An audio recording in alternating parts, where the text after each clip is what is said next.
So Nelson and I hit it off from an aviation perspective, because a lot of you know that I used to fly airplanes around the world. And Nathan, I want to kind of just build on this just ever so briefly. Like an airplane fully loaded up is not very efficient. Okay. And Nelson uses this analogy in the Becoming Your Own Banker book. But the whole life policy, the expenses are front loaded, essentially. So remember, we already said the insurance company is not going to be profitable with this for roughly 20 years. They're playing the long game. But the airplane, let's say we fly for 10 hours and we're about ready to land and we have to do a go around. Okay. It's the same exact airplane, but if I go max power, that airplane is a rocket ship. That same dog airplane that we tried to take off with on a hot day in Hong Kong is now a rocket ship on a go around. Okay. So this is the same thing that's happening with the whole life policy. Okay. It gets more efficient the more we burn off the weight. We're burning off the expense of the policy. So year one, I might put in 100,000 and get 62,000 to use. But in year 10, when I'm just paying the base premium, I put in 40 and I get 60 to use. It's getting more efficient. Year 18, maybe I'm not too far off on some of these years, but year 18, I put in 40, I get 80 to use. Year 25, I put in 40, I get 110 to use. Like I'm going to be beg, borrow, and stealing for that 40,000 come hell or high water to put that in there, right? So Nick, let me ask you a question. So if when you were flying 747s around the world, they were empty in the back, right? Never. Well, but it would fly better if it was empty. It would. It just doesn't make any money. Oh.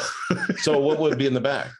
I guess revenue. Assets, right? Those are assets to the freight company. That's right. Right. So again, just remember that and think about that. We're going to go buy assets.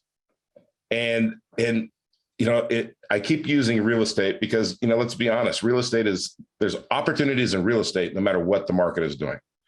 And so real estate is constant. More billionaires are made with real estate than anything else. So I like to use real estate as an example because everybody can relate to either wanting to do that or doing that, right? Yeah.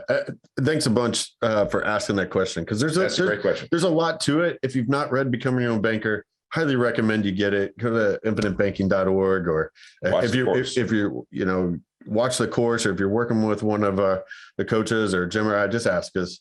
And we'll help you. But I also want to say thanks to Greg too for answering a question. And we'll just ask this out in the open for everyone. Doreen asked, how soon after originating a policy can you start doing IBC? And the reality of it is, I'm going to just give you the real safe, conservative answer, and say about 2 to 3 weeks. Okay. There is some things that happen in the background. With the insurance company establishing the policy and making sure there's not money laundering going on. Like, they're just kind of regulatory things. But once we're established, when we make a premium payment, as soon as we can prove it cleared our bank account, we can take a loan on it. Now, Kelly's not on here, is she tonight? But our office manager, it's kind of a challenge for her. And we can get, in some companies, we can get the money the same day. Yeah. So, okay, now we're making sure Kelly isn't. That's just a lot of work for Kelly, but it's okay. That's why she gets paid the big bucks. Yeah. So just here's the thing, Doreen, motion's the law of God. If air doesn't flow through your lungs, you die. If water doesn't flow, it's stagnant, it's poisonous. If money doesn't flow, it's dead. And listen, we're practicing what we preach. The insurance companies we're showing people, or our insurance companies we have our money with, we're taking loans. We're putting in motion for cash flow assets, financing everything under the sun. And so we want to be able to capture that right away. And also, unless I'm reading this wrong, I don't have the best eyes in the world, but I think it's a reverend, right? So if you look at the parable of the talents, okay, yeah. Now I'm not going to give you a Bible lesson, Reverend. Okay, you can, I'm sure you can give me one, but the parable of the talents, they put the money in motion. The person that got 5 talents, and again, my calculations are going to be off, but what they were about, a talent was equal to about 1 year's salary or 1 year's income. So let's just say, in today's world, they said it was like 180,000, 100. Yeah. I've heard numbers like that. So 5 talents, a lot of money, right? Yeah. But they put it in motion because, like Nick said, motion is a law of God, and they doubled it. But remember what happened to the servant that buried the talents in the dirt? You got smacked in the side. They got smacked by the master. Okay, and if anybody on the call doesn't know who the master and who the servant is, we'll stay on it for a little bit and help you with that. Okay, so we are called to put our money in motion. Because when I go buy multifamily real estate or I go buy a business, I'm serving my community. I'm providing safe, clean housing, or I'm providing electronics. I'm providing a trash service for us. We're going to be providing car washes. We're serving the community, right? That's right. That's right. So thanks. Great question. Doreen had another question. What are the most important features needed in the policy to give it the best use for IBC?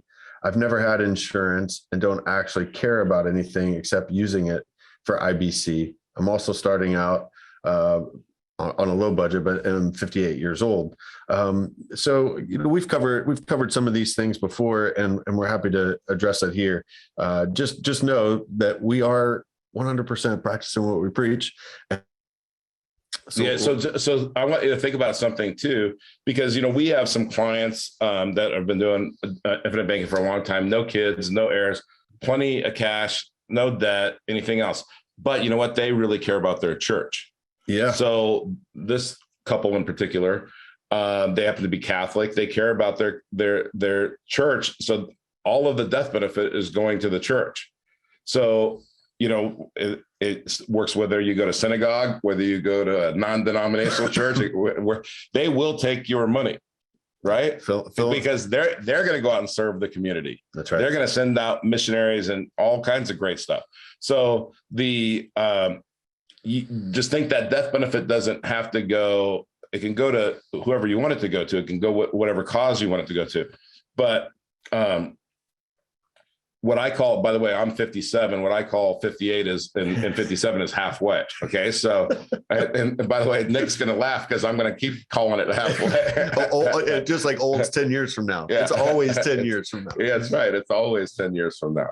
So, just know that the features that we look for, non-direct recognition versus direct recognition.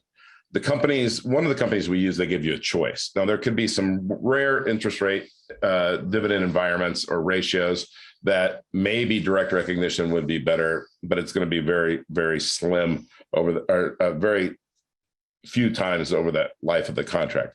Non-direct recognition means we don't affect your dividend based on your loan activity, which we're going to have loan activity, right? So that's what we want. So number two is we look for insurance companies that have low interest rates on their loans because we're going to be taking loans. Companies that can get us the money quickly, companies that embrace infinite banking. There's one major insurance company out there and they told their agents, if you hand out that book right there, becoming your own banker, we will terminate you because we don't want you to encourage people to use their policies the way it's written. That's not what they said, but that's what the message is, right? Because the policy is written to allow loans.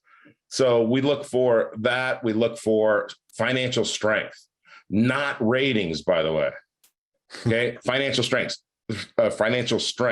statutory reserves, NIAC ratios. We want to know if they paid everybody everything that they owe them, how much would they have left over?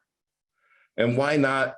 Why wouldn't I want to go? And there's the quiet company out there that talks about their ratings and everything else. And by the way, we got companies that have just as higher ratings as they do, but we have companies that have better financial strength than they do. Now, back in 2009, the largest insurance company in the country, and they were rated Max. The top ratings for every rating firm, the top. 30 days later, they were insolvent. What happened to the greatest financial strength? And what it was is they had a derivatives division, 20 people. AIG is the company, still the largest insurance company in the United States because everybody on this call bailed them out. They were too big to fail, right?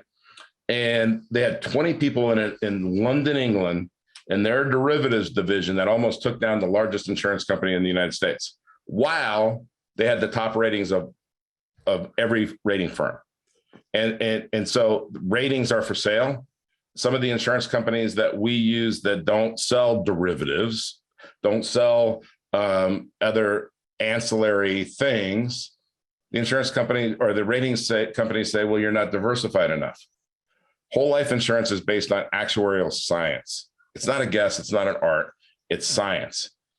You tell me I graduated in high school in 1982. If you're 58 years old, that's close. And there was 1,000 kids in your class. We can get an actuary on the phone, not tonight, but tomorrow, and they can give you an exact number how many of those kids are dead. All right. We're about out of time, but I want to touch you because you're on a roll. All right. But we missed a couple things. Okay. The big ones, like, hey, we're going to be using a mutual company. Yes. Okay. We're going to be using a company that's been around for at least 100 years. We're going to be using a company that has paid a dividend for at least 100 years straight. And then we tend to gravitate towards the companies that are centrally located in the United States. And a big reason for that is they just have lower expenses. It costs a lot less to run a business in Lincoln, Nebraska, or Cincinnati, Ohio, than it does out of Springfield, Massachusetts, or New York City. That's just logic, right? So since we're using a mutual company, and the reason we're doing that is only the policyholders are owners of the business. So if I own the business, I want the overhead to be low, right? And meet all these other great highlights that Jim shared. But I want to, you have anything you want to add to it? Because we are coming up to the end of our time here. Mutual companies, absolutely. I mean, insurance companies are required by law to distribute the profits to the owners. So if shareholders own the company, like in a stock company, then they're going to get the profits. If policyholders own the company, like in a mutual company, then they're going to get the profits. But so why are companies domiciled in New York? Well, before Zoom, before we were all online doing this, New York is the #1 insurance market in the world. That's why. Yeah. Well, that doesn't matter anymore. It doesn't. Right. So, and by the way, we'd be happy to answer more and more of these questions. And I love these questions. These are great questions. And I want you guys to know that you can, every time that we have these, you can ask any question you want. I mean, is there any question we didn't answer? Hey, we can stay. Just one, Doreen's last question there. Do you guys use Forrester? So Forresters, we don't use Forresters. I mean, we could, but when we look at the guarantees and the current cash value and the loans and everything else, we just haven't used Forresters. I mean, there was a great marketer that went from Lafayette Life Insurance to Forresters. That's where Forresters is actually, they changed their policy. And the CEO, Eileen McDonald, I think she's still the CEO. She was at MetLife at one time. And so she's got a long insurance background. But I think there are better options out there, and offline, I can tell you why, because I don't really want to, anything I say is going to sound like negative to Forresters. There's nothing wrong with Forresters. If you have a Forresters policy, we can use it for infinite banking. And we'll show you how. So that's what I would say. Yeah. We're not married to any company. No, these companies don't pay us any different. We just genuinely, we'll just show you what we're doing. And that's really kind of what it comes down to. Yeah. And let's end with that, Nick, we'll give you our business model just because some of you don't know, but anybody that's on here that's a client, they know you never pay us any money directly. We set up the insurance for you. All of these insurance companies pay somebody a commission to do it. You might as well get the coaching and everything, unlimited coaching for free. And anybody that's a client will back that up 100%. And so you never pay us directly. Number 2 is wherever you start. Okay. And we talked about this earlier today at coffee again, is whether you started at, we have people that start less than 100,000. We have people that start over $1 million. We have all over the place. We have a few $1,000s people who started. Yep. But wherever you start, if you started at $1 million a year, you will grow it. Yeah, absolutely. 100% guaranteed.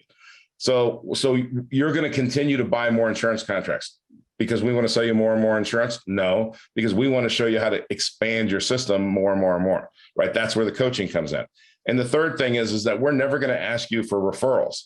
but all of our clients give us referrals. And the reason is that once they get it and they get excited, and I think you could tell in Greg's voice in the enthusiasm, I guarantee you, I don't know the number, but it's a lot of how many people that he's referred to us. We've never asked him once for a referral. That's our business plan in a nutshell, totally transparent. And that's it. That's it. All right. Hey, thank you everyone for showing up tonight. Great group, great interaction, great questions. We got more of this coming up. We'll have the schedule out for the next few weeks here, probably in the next day or two. I believe these are being posted to the community tomorrow. Maybe it'll be Friday, the replay, and share it with people. Hey, this is a gift, right? We evangelize this, and we're happy. Don't keep it to yourself. Share it with people. It's financial freedom. And if we do this the right way, it sets up a stress-free way of life. Thanks, everyone. Thank you.